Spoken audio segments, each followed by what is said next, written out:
aanbod weer aan om aan ouma groen of blou implemente te verkoop. Lienke, sal jy hulle asseblief koffie gee en vir die Engelsman tee?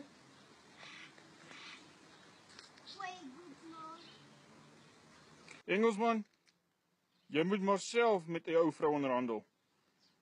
Sy weet altyd beter.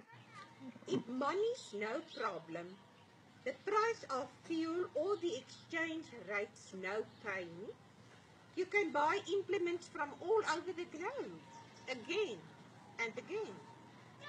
From the USA, Holland, or Lady Ferguson's place. But oh dear, what is my case?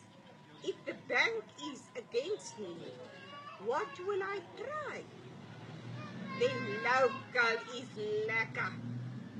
Quality better, because I buy BPI.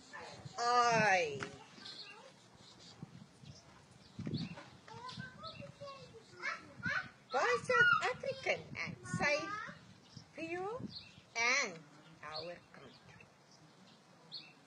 Thank you, Oom. She convinced me. I'm switching to BPI myself.